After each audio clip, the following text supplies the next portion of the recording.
Welcome into Rage Against the Mainstream podcast for the first time. Our new friends, Black Market the band. Yes, sir. So we got Malachi, Jake, and probably my favorite name of anyone that I've interviewed thus far, Cheese. How you guys doing today? Doing great, yeah. Great. Chilling.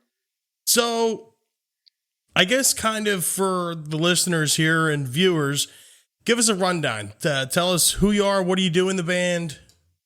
Who is Black Market? Okay. Yeah, I'll take that one. Yeah, all right. So we're a rock trio based out of Los Angeles. Been together for about 8 months now, 8 or 9 months. We play a lot of crazy music that's like influenced by a lot of things too, but definitely rooted in like the rock sound. I guess we just try to we do a lot of instrumental stuff and collab with a lot of people too. And I guess our big goal is just to it's a B, sorry. Our big goal is just to like create the best shit that we can and something that'll like really electrify people and like electrify audiences. You know, so that's just sort of now when I hear your music, I can't really pinpoint exactly where like your influences would lie. If there was like a gun to my head and they're like, give me their influences, I wouldn't be able to name like one of them. And I think that's really incredible for a band to have like their own like unique brand or unique style to where it's just like, you know, you guys don't really sound like anybody else. Like you sound like yourselves. How did you guys like come across like that sound, or, you know, like how did it get molded? Honestly, we just like a lot of different kinds of music, and we've been jamming with a lot of different artists. Like Malachi has a huge jazz background. He's played with like Herbie Hancock and stuff. And Jake went to UCLA music. He went to UCLA music too, and he's a really good guitarist. He used to play, or he still plays like flamenco. He plays sitar. He plays metal and jazz guitar too. And then I play a lot. I grew up playing a lot of funk and funk and metal and like just different types of rock and stuff. So we all just kind of like morph those together and then get our sound from that. Yeah. It's just like it's extremely unique. Like you can hear you could definitely hear jazz type influences and funk, and it's just like there's just like other like. There's just like X factor that's in there. Like I can't pinpoint what it is, but you know, for those that are listening and know, the what's the word I'm thinking of here? Like the format of these, you're going to hear a song at the end of this and it's going to blow your fucking mind. But it's just like it's just so like interesting, and like it makes you think too, and to kind of hear that, you know, you have all these different backgrounds that involve like, you know, not like, I don't want to say like super intellectual type music, but not like, you know, I'm going to start a band in my garage and I'm going to be playing flamenco and jazz. Like that shit just doesn't happen normally. Yeah. Yeah, I really feel like, you know, we've been like making music that listeners can enjoy, but also kind of challenges them a little bit, but also like it's fun for us as players to play, you know, and like finding that combination can be tricky sometimes when your original background is as an instrumentalist, you know what I mean? Oh yeah. So we like to fucking play, man. Like we like to play that music, you know, fuck a singer sometimes. But at the same time, you know, you want the music to connect with people. Oh yeah, so, like, absolutely. Find that line, I guess, is like the goal, you know. Yeah, I can add that. I think the way we write the music and our process kind of informs that uniqueness. Like, for example, the song you're about to play at the end, Lord Have Mercy, we definitely wrote songs where, you know, like Malachi will bring in a song and we'll kind of work it out, or Cheese or I will bring in a song. But that song in particular is like, you know, we were kind of taking a break from rehearsing and just jamming, and then came up with like that riff when we were jamming on like a rooftop with right. Yeah, we were on this rooftop in UCLA, like this vacant rooftop. There's like pine trees everywhere. Oh, nice. And we were hanging with friends and stuff, just drinking, and we came up with that jam randomly. See, it's so funny. Like like the type of places that inspiration like strikes. Yeah, exactly. Actually, I was gonna ask you guys what the process is to like writing, like, you know, like writing as a band, or if like any of you guys would show up like individual songs or anything like that. So I guess now that you guys answered that one for me. It's like a mix of those two things. It's a lot of like we'll grab like jams and make those into songs, but then we'll also have like Malachi will have pre-written songs, or Jake will prepare something, and then we'll kind of jam over that. Like, yeah, And figure hash it out. So I guess how does the process go with recording? Like, obviously, like these songs aren't like your average cookie cutter verse, chorus, verse. You know, like easily roadmap type songs. How does the recording process work for you guys? Yeah, for that album, or I mean for those songs, we lived in this place called Treehouse, which is like this old building that the Doors used to live in, and like David Spade and a bunch of people. It's like this. It's a mix of like a bunch of musicians and kind of like college parties and shit. Oh wow! And just a lot of magic happens there. And me and Jake moved in there I think 3 years ago, and we made it into a studio, and we would throw shows there. And then Malachi moved in for a little bit, yeah, we would just record there pretty much. So you guys are a completely like do-it-yourself type act. Yeah, Absolutely. Yeah, for Guys- this record, we did everything ourselves. Yeah, we mixed a lot of it. Found the homies to master, record, did all the PR, did everything for this one. That's awesome. So I know that there's a pretty big music scene in Los Angeles, and I've had a couple bands on the show from Los Angeles. Where do you guys fall into like the scene? Like I said before, like you guys are extremely unique, but you can also play with a bunch of different bands because it is so like you like transcend past the, you know, like the jazz or the funk aspect of it. And like you said, just, you know, even if it's just classified as a strip rock and roll type band, how do you guys kind of fit into like the scene out there in Los Angeles? Well, you know, we've been playing some gigs from place to place and just kind of noticing the type of people that come. It's a mix, man. Like, it's a real mixed bag, like, of people who enjoy different kinds of music. Actually, a lot of them are huge fans of like rock. You know what I mean? Oh yeah. But I mean, I got friends who love jazz and they come to our shows just to be around the show. And I got friends who like have never listened to metal ever, or hip hop heads, but they enjoy the energy because sometimes we collaborate with rappers, or we might collaborate with whatever, you know. So I guess like where we fall, we kind of do have our own sound, but it's flexible enough to fit kind of anywhere too. Like we can play funky it shit. almost fits like it can fit like a hip hop setting. It can fit like a punk setting or like a rock setting. It fit a metal setting, yeah. So we just basically reach out to different venues and people. We've been doing a lot of like kind of like just like setup shows with like generators, and those are actually a lot more enjoyable than Sometimes actually. than like venues and stuff. Is like going to like the Malibu Hills and setting up. Oh yeah, on this like we did like this fucking show crazy ass show. in the Malibu Hills where we had to hike like 2 miles. 2 miles. with all I was of going to our- ask you about that because I came across that on your Instagram. Yeah, we hiked 2 miles up a mountain Yeah. with like a cab, a giant fucking acrylic 26-inch drum set, Yeah. and like just some friends, and but it was crazy. That was like one of our best shows. It was really packed. fun. A lot of people showed up. A lot of people showed up who were just taking hikes and shit. That's And cool. like, it was awesome, dude. These Yeah. these clouds were rolling over the mountains. Yeah, at the peak It was of the jam. it was too. beautiful. Crazy. Yeah, it was amazing. It was like it was kind of like our Pink Floyd Pompeii Type of shit. Yeah.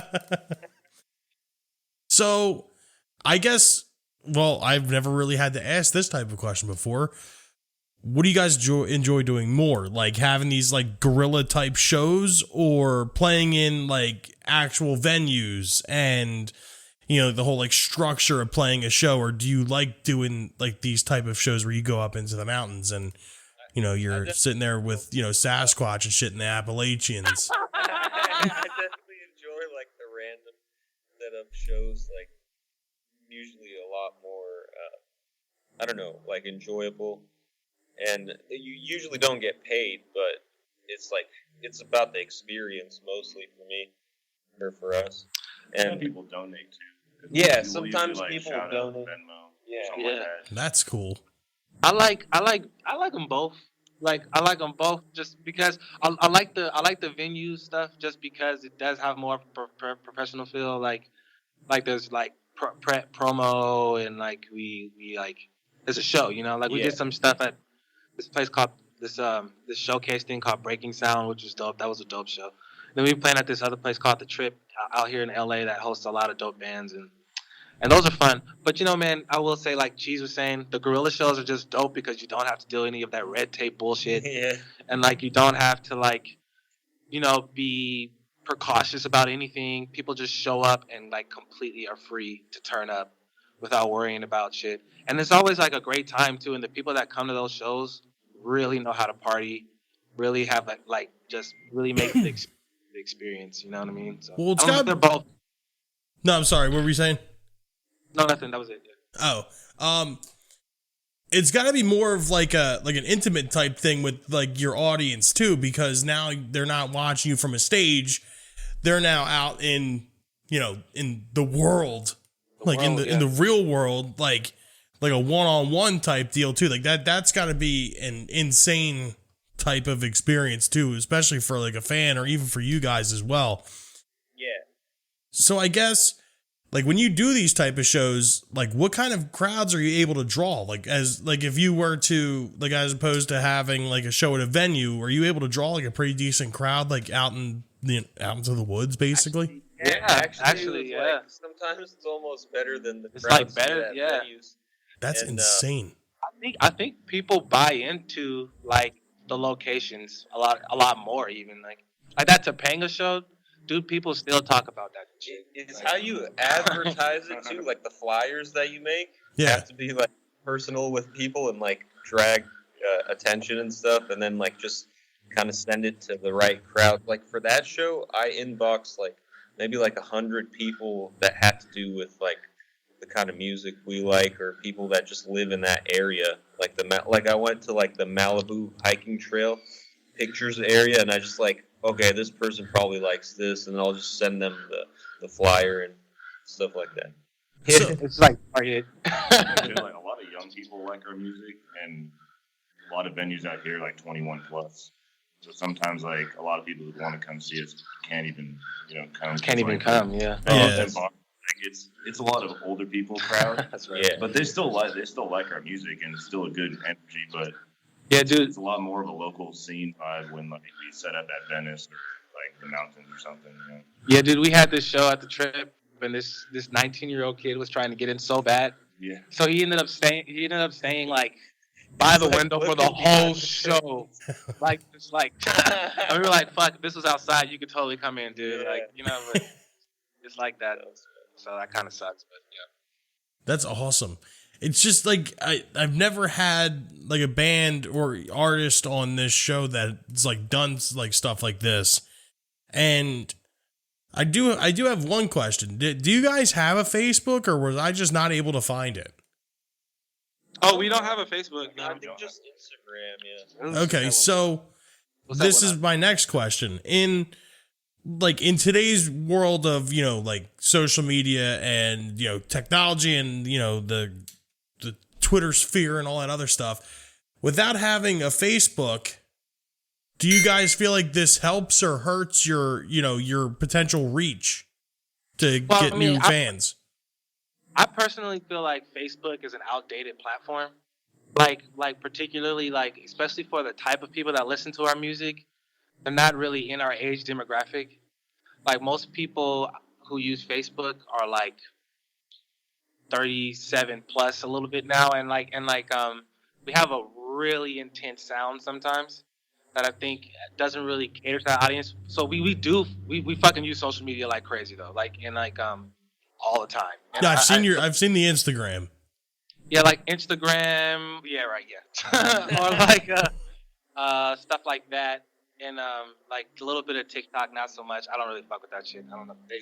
More and more, you've been seeing a lot more people doing TikToks, and you know, like in the beginning, I was like, I don't know how I feel about TikTok, but like honestly, you guys are the last two people that I've interviewed, actually the last three, were like, we promote on TikTok, and I'm like, oh my god, I never thought this would actually happen.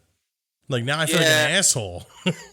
I know. I mean, it's a necessary evil, man. Like we live in a cyber world, especially with all this other shit about to pop up, like metaverse shit, and NFT this, blah blah blah. But like, that's why, like, you know, I mean, it's a good tool to use, but I also feel like we don't let that shit dictate our music at all. Like, the music is like natural and it's organic. And it's real world music by real world people. We just market on Instagram because that's what you have to do.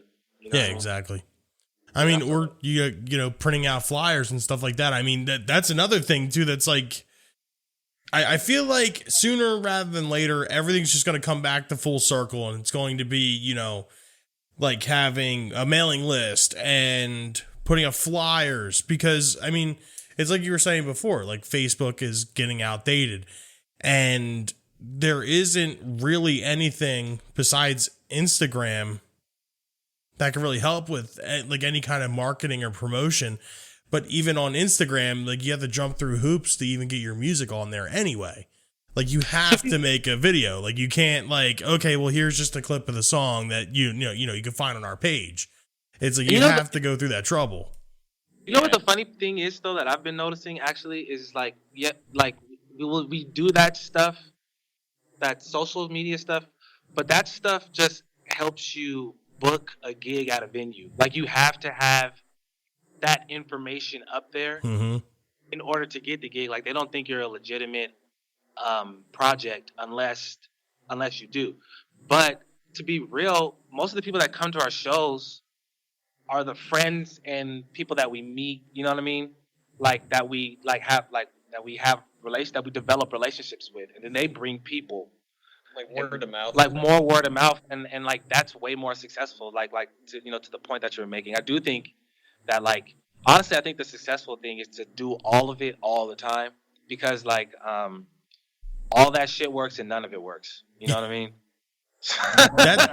That's how this podcast is. This was entirely word of mouth. Like I think maybe one time we put like $10 into Facebook promotions, and it really didn't do anything. But everything that we've done is word of mouth, and I mean we've been all over the place, which is like just crazy that, you know, it didn't take anything really. But I guess kind of getting back to your music here, since the spectrum is so like huge. What are like if you had to break them down into a few like different bands or artists, like what is your guys' like main influences? Like even if it has to be like, you know, like individual influences. Primus, Black Sabbath, Chili Peppers, Red Hot Chili Peppers, Rage Against the Machine, Bootsy Collins, Parliament, Funkadelic, Jimi Hendrix, Miles Davis. Like psychedelic rock. Yeah, that's more than let's synthesize that. Just like morph that. We would probably say Black Sabbath meets Red Hot Chili Peppers meets Primus meets Funkadelic. A little bit of like Talking Heads vibes, and some Talking Heads shit. So, you know, it's definitely some influences, you know. Yeah, if it were like a physical like embodiment of like all that stuff, like a, you know, like if you were to make like a stew or whatever and throw all those bands in there, like I think that would be like the closest thing you can get to you guys. Yeah, probably. I think Funkadelic is a good example too, just because like they kind of dip into all that shit. Yeah, it's just we have a lot more metal in our stuff than they did. It's like I feel like a metal version of Funkadelic. You know what I mean? You definitely hear like a Heavy Sabbath type influence.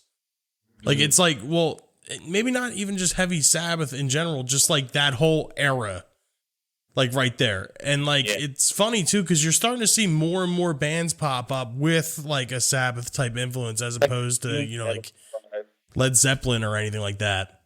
Yeah, that's some good music, man. Like, I mean, the '70s was the shit. That's like one of my favorite. We definitely draw from that. Absolutely. And I agree, and I agree with you. I think that is a sound that's generally kind of coming back, and not only just in the genres that we fuck around with, but like a lot of music in general. You know what I mean? Well, I think Yeah. one of the main things was, I mean, I don't know how anyone really feels about them, but everyone that listens to the show knows how I feel. Greta Van Fleet, I feel like they just kind of made a mockery of like that whole thing right there. Like, you know, they had an idea to be a very good band, but then they just completely sold out with it. That was pretty. Yeah. I literally just talked about that recently. Dude, we hold no punches here on this show. This is the truth tree. You can say whatever you want. Nah, yeah. Wait, what were you gonna say? No, I'm just saying they do a great job for like.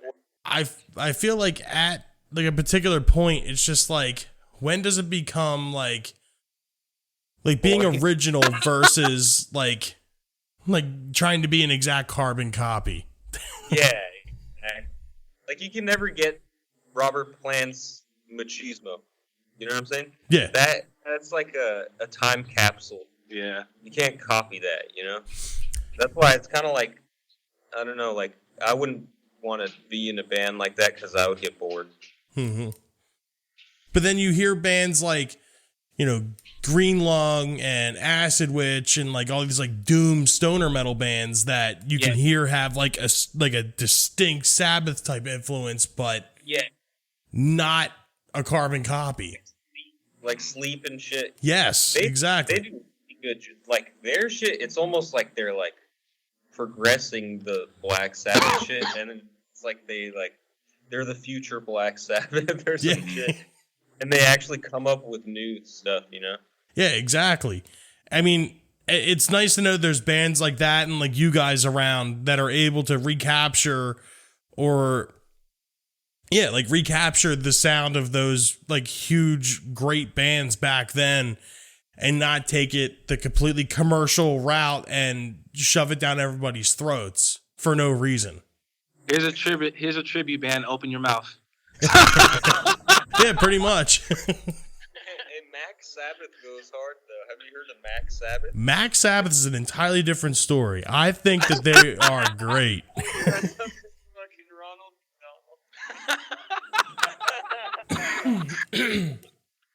Max Sabbath, you can't hate on them. Like if you hate on Max Sabbath, like you're just an asshole.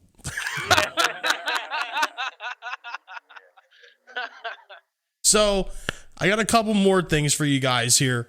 One is, when do you have a next album coming out, or is it something that's currently being worked on? You guys are just releasing singles, until that comes out? What's going on with your releasing? Yeah, right now the projected release date is the 20th. We're actually in Hell Week right now because we're finishing up the last little bits of mixing and stuff and mastering. Okay. We want to probably like scrape together some videos. You know what I'm saying? Like try to put a couple music videos out or whatever. But November 20th is the projected release date. That's awesome. And it actually I think this is gonna be more like a mixtape, because like we've been writing some new stuff and we got some new ideas for the first official record. And I feel like we spent the last couple months really like hashing in tunes and like developing a process for ourselves and like developing a way to work and like our sound, and like now we really are fucking figuring it out. So like I think this on the 20th is the projected release date for this project, the first one. But I think the second one is gonna be even more fucking ridiculous too. So we don't know when that's gonna. The second one's gonna be stupid too. Because like the first one was like our first time making an album together. Yeah. So it's like figure a lot of shit out. And I feel like the second one is just gonna have a lot more of a natural, like, just like jam, like get together and fucking make some great music, magic, you know. But this first one, it's gonna be stupid. It's gonna be crazy. It's gonna be too, ridiculous, yeah. But we just kind of learned a lot with this one, and like and it sounds great, but it's definitely was like our learning process. So it's our freshman record. But yeah, November 20th to answer your question. It's projected. Can I make a release shout date. out? Yeah, Uh, absolutely. We're releasing a movie that we did a full score on. Like me and Jake composed the soundtrack, and then had Malachi on some of the tunes too. And it's coming out 2022, like early 2022. It's called Karma Bums. So Nice. check it out. Yeah. Like I was gonna say too, the first record that we're doing right now is like a lot of really good snapshots. Like the songs are good snapshots of like what we're capable of and what we like playing. But the second record, I think we want it to be more like a story. That's like a cohesive, like one element as an album. You know, 'cause we didn't really talk about this, but I was thinking when you guys were talking about rock. Sorry to change the subject, but I was It's all thinking good. like one thing that's really cool that they did back then that I don't see a lot of now is they made albums. You know, like when you listen to like Led Zeppelin 1 or you listen to like Paranoid, Yeah, it was a like record. it's start to finish, it's like you can listen to the whole record. It's like a and story. It's a story. Yeah, it's Yeah. like a right? movie. Yeah. We want to incorporate those elements in Yeah. the future. Our first album is definitely not like that. Yeah. it's like kind of like sporadic, but for the next album, we definitely want to make it kind of like conclude in, you know what I mean? A movie. Yeah. Well, it's kind of cool to have like the art of the album, like like you guys are trying to resurface that type of or that idea of it, like in a time period of singles and EPs, like you kind of lose that personal touch or whatever because when you're releasing an EP or singles, it's like, all right, what are the best 5 songs we have? Right. What is the best shit we can do?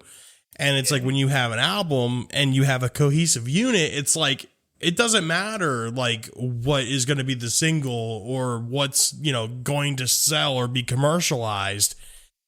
It's as long as it makes sense with everything else. And it is nice to sit down and listen to albums like that. Like Van Halen 1 or Paranoid and shit like that. Like it's nice to have those type of albums and to hear that and not go down the idea of singles and EPs is like pretty refreshing to hear. Yeah. Yeah. I feel like it's like people are really caught up in chasing the single shit. Like they want to make fast money, Mm-hmm. And like I think that like investing into the art factor of music, you know what I mean? Like putting out something that someone wants to have in their home forever, Yeah. it's just way more worth it. It's just way more. It's just a better long game. You know what I mean? Yeah, absolutely. Yeah. So to kind of wrap this thing up here, this isn't even technically a question, but I like to have it like kind of like mapped out as it is one. Where can people find you guys on social media? What's next for Black Market? This is your chance to tell, all the listeners and viewers anything that you want to tell them. For sure. Yeah, you can find us on all of our on social platforms, TikTok, YouTube. We have a YouTube channel that we upload stuff up there, dope content, funny videos, all that kind of shit. Pretty regularly. Instagram is how we communicate professionally a lot, as well as our email. We do have a mailing list that you can join our mailing list by going to our Instagram and clicking on our Linktree link, and everything is there. Like actually, if you click that Linktree, we can send you the link. You have it. Then you can find everything. Like everything is right there in 2 tabs. Just click the tab. You know what I'm saying? No excuses. Yeah. We're looking forward to playing festivals and shit, this next year after the holidays and stuff. We have some travel plans coming. Festivals, maybe some touring for next year. Yeah, November 20th. That's the projected release date for the first mixtape. So like, yeah, and if you're listening to this later on and you want us to play in your city, let us know. Yeah, We'll make it happen. Black Market the band. At Black Market the Band, yeah, on all platforms. Well, I'll tell you what, if you guys ever make it to the East Coast, you have You definitely have a ability to come here in person and maybe do like a live set or something. That I think that would be pretty cool. But That'd yeah, be that'd be awesome, awesome. dude. Hell yeah. What part of New York are you in? We're in New Jersey. We're about 25 minutes from Philadelphia. Oh, dude, Jersey. Yeah. Yeah. Well, Yeah. Well, I'm about like an hour from like that part. Like down here, it's like the sticks and like the boonies and like rednecks driving lifted trucks and stuff. Oh, you got a little mozzarella and you got a little desert mixed in there. Dude, it's strange because like you have like South Jersey, then Central Jersey, then North Jersey, and like North Jersey and Central Jersey are basically New York. Like it's just like basically New York, and the second you come down to like South Jersey, it's like Virginia. Yeah. The pines. Yeah. Our homie that mastered the tracks is from Long Island. Oh, okay. So he'll probably second exactly what I just said. yeah, man, hope you can come out there though. Definitely planning on being out there in the spring. Absolutely, that'd be awesome. Yeah. Hell yeah. That'd be great. All right, guys. Well, thank you so much for coming on.